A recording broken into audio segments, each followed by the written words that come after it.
చూస్తున్నాం. ఎన్నికలు ముగిసినా అంబేద్కర్ కోనసీమ జిల్లాలో వేడి ఇంకా చల్లారలేదు. కొత్తపేట నియోజకవర్గం ఆత్రేయపురంలో వైసీపీ నాయకుడిపై టీడీపీ వర్గీయులు దాడి చేశారు. నిన్న పోలింగ్ బూత్ వద్ద గబ్బర్ సింగ్ అనే టీడీపీ నాయకుడిపై దాడి ఘటనను దృష్టిలో పెట్టుకుని ఈ రోజు ఉదయం ప్రతిదాడికి దిగారు. వైసీపీ నేత గోపిపై సుమారు 50 మంది పిడిగుద్దులు గురిపించారు.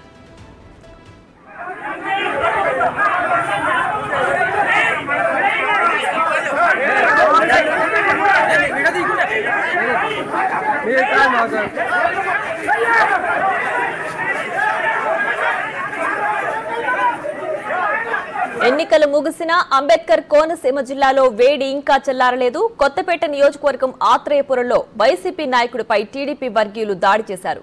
నిన్న పోలింగ్ బూత్ వద్ద గబ్బర్ సింగ్ అనే టీడీపీ నాయకుడిపై దాడి ఘటనను దృష్టిలో పెట్టుకుని ఈ రోజు ఉదయం ప్రతిదాడికి దిగారు. వైసీపీ నేత గోపిపై సుమారు 50 మంది పిడిగుద్దులు కురిపించారు.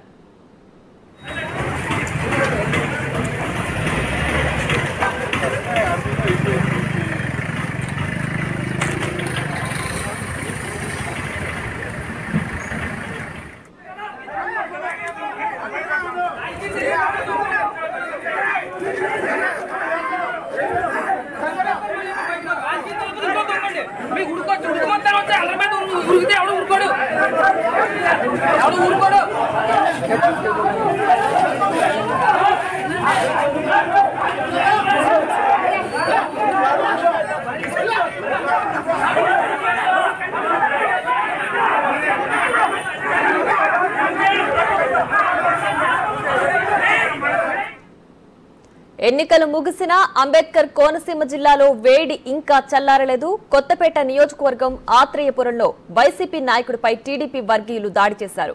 నిన్న పోలింగ్ బూత్ వద్ద గబ్బర్ సింగ్ అనే టీడీపీ నాయకుడిపై దాడి ఘటనను దృష్టిలో పెట్టుకుని ఈ రోజు ఉదయం ప్రతిదాడికి దిగారు. వైసీపీ నేత గోపిపై సుమారు 50 మంది పిడిగుద్దులు కురిపించారు.